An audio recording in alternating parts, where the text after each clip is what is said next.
Welcome to the Fandom Fusion podcast. I'm Lauren. I'm one part of this podcast.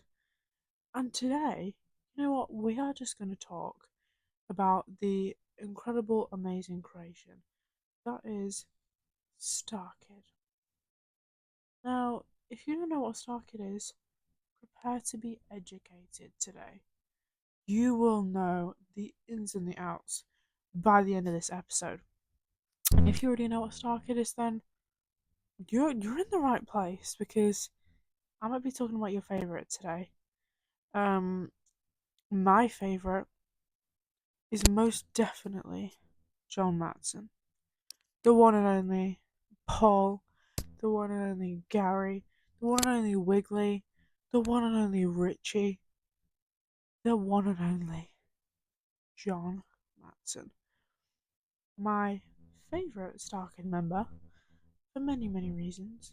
Um, just to clarify at the start of this video, that I will be linking StarKid Productions YouTube channel down below. Because I take zero credit for the incredible content that they make. So before you even watch the rest of this podcast, please go subscribe to them. Go give them some love because it's just what they deserve, to be honest with you.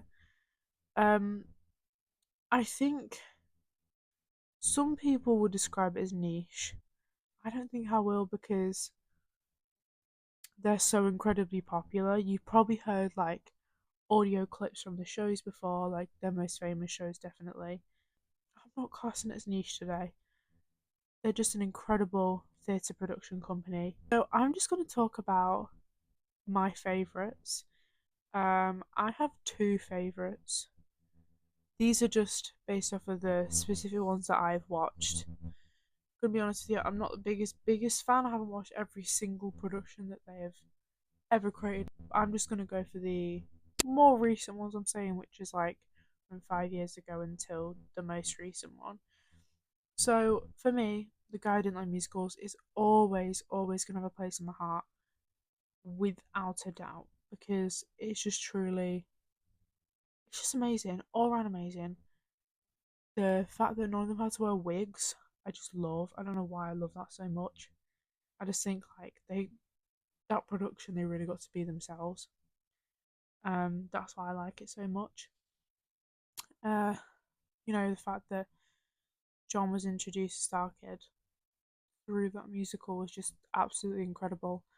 Um, he did a spectacular job. I would do literally anything to watch that live again, like as an audience member. I don't take any credit whatsoever about the fact that I know about StarKid. Um, Caitlin, who will most definitely be in future episodes, she introduced me to StarKid. She tagged me in a TikTok, and it was one of the StarKid audios.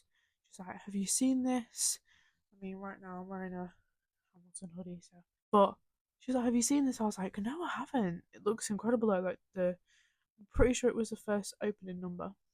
And I thought, "Wow, this sounds great. I need to give this a watch." So literally, as soon as I saw that she tagged me in that, I went and I found it on YouTube and I watched the Guardian Light musicals, and it was incredible.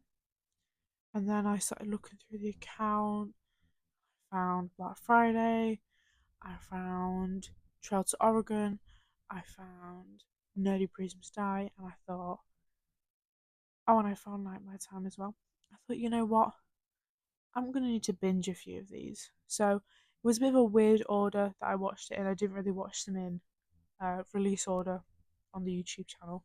So I watched the Guiding Light musicals, then I watched Nerdy Priest Must Die, then I watched Black Friday, and I'm still currently watching Nightmare Time. So, I was introduced. So I watched those, and I'm gonna say my top two, considering I haven't watched many. I watched every single one. I will get there. Trust me, I will get there at some point. But I think for me, The Guiding Light musical is always going to be my number one. First one I watched, and just all around incredible. I love it. The characters, the plot, the songs hit different in the Guiding Light musicals. Hit different, honestly. I love Nelly Priest Must Die because, Max Jagerman, love that character, and how he was portrayed was just incredible. Um, I also love the fact that in Nerdy Priest Must Die has a lot of like darker scenes, like the themes. I'm not going to spoil it if you haven't watched it, but there are some darker themes in there, and I think that that was a good choice, and the way they portrayed them with the lighting and everything like that is just spectacular. Um, so yeah, I love it for that. The Guardian Land musicals, going back to, they're my two tops, 100%. But the Guardian Land musicals, I just love it so much. Like I said, with it being the first one I was introduced to, obviously going to hold a place in my heart, similar to Marvel. Um, First one that I actually watched was Iron Man, so I think from that point onward, I knew I was going to like his character because it was the first movie I watched, and I do that a lot. I think for me, Guardian of Musicals is so good. Not only with the cast and the songs and everything like that. I think it's just the way that each of them portray the characters so well. And that's what I love about StarKid is that every single actor that they have in their productions, you feel as though they've they've really connected with their character. Obviously, they've played them for every single show, but it's almost like they don't have to act to be them. It's just who they are. And with that, I think John was so incredible with the fact that, little bit of a spoiler alert, the fact that he doesn't like songs and doesn't like musicals, and all this was happening in his town, and he he kept to that, he stuck to that, and see at the end and everything that all that happens, but he stuck to that the whole way through, and he had to react disgusted to all the people singing around him, even though he wasn't a musical himself. And I just love, like, that it contradicts itself, and how John portrays that is just so incredible because he's so focused on it. And I remember I watched his the watch party of the Guided Light musicals. I watched it when he did that on Twitch. I'll link all of this down below. Um, and he was saying that he'd watched Tusk, um, in What Do You Want, Paul? Absolutely adore it. Just like look scared, and you think to yourself, he's done his research there.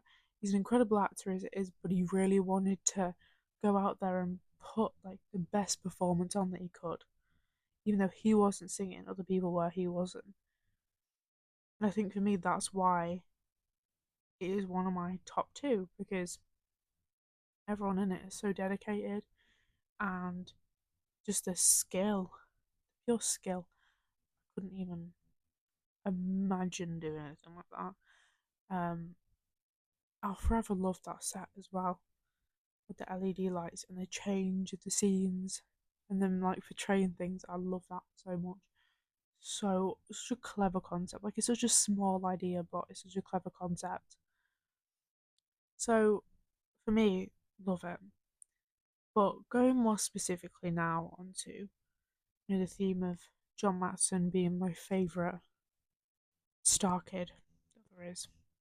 Love them all, don't get me wrong. I love them all, they're all incredibly talented. But for me, I think he's my favourite because the characters he plays is just, they're great. Every single one of them are great. Obviously Paul, he's great in his own way. You know, he's very much don't like musicals.